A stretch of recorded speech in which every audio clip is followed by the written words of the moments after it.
Hello and welcome to IBM TV. Today I'm joined by Miguel Churruca, Marketing and Communications Director for Brainstorm. Miguel, welcome to IBM TV.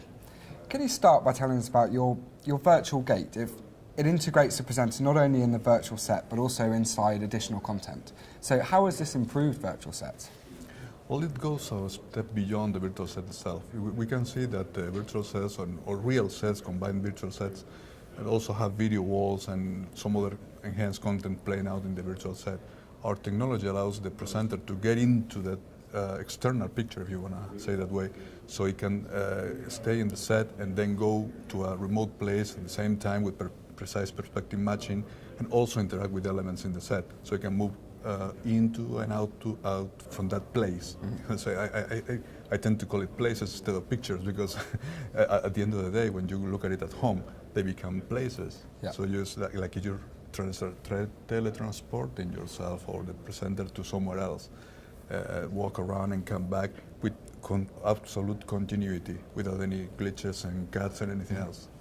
I spoke to one of your colleagues in London a few months ago about your 3D presenter feature, and they sort of showed me how it works. Can you tell us a bit about this, please? Well, the 3D presenter is one of the technologies that allows us to create these kind of effects. 3D presenter makes the original picture coming from the chroma key a real 3D element in the set. Mm-hmm. That means there is not just a flat image or surface, but it also has volume. So as long as we can extract the volume from the presenter, we can create 3D effects such as real drop-in shadows, real illumination on the talent, and also make it affecting some of the 3D elements that are synthetic in the virtual set. So this goes a step beyond as well to the standard picture-by-picture or video layering thing. We are inside a 3D element, inside a 3D virtual set, inside a 3D world with a 3D object, which is the presenter at the moment. And presumably it's made it look a lot more realistic to the viewer as well. That's the whole goal about it. I mean, we don't want the presenters to be just the stickers on the world or with a picture. That's too easy, it's been there forever. But we want they to be interacting and part of the real environment, because as we are mixing real and synthetic environments, we need to create a continuous reality around them. So when I was doing some research before this interview, I was reading up about your VideoCAVE project. It seemed amazing. Can you tell us a bit more about it, please? Well, actually, VideoCAVE is not a new stuff. It's something that we've been doing for ages, possibly 15 years or so. VideoCAVE is like the immersive reality inside a virtual cave, where things are projected and changing the perspective because of the subject, the position. We are adding some of this technology into the virtual set. So imagine you want to have some external view to the outside or to a depth field. If you have a couple of monitors that simulate a window, for instance, if you move the camera, you'll see how the world outside moves as well.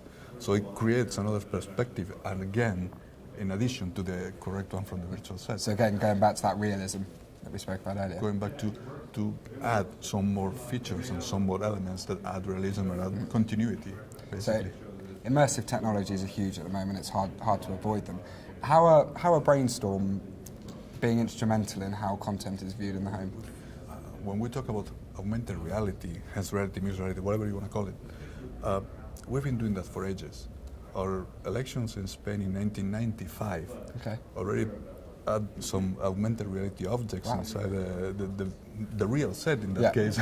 So real forerunners then. Yeah, so it's something that we've been developing for years, and we are now getting into new perspectives, if you wish. So other than standard screens, and if we add hardware such as Oculus Rift or glasses and that kind of stuff, we are prepared to go to that kind of viewing experience at home. So it sounds like Brainstorm they've always been ahead of the curve. They've always been, the forerunners. What other industry firsts are you launching here at the show? Well, we're enhancing the mixture between the real and the virtual world.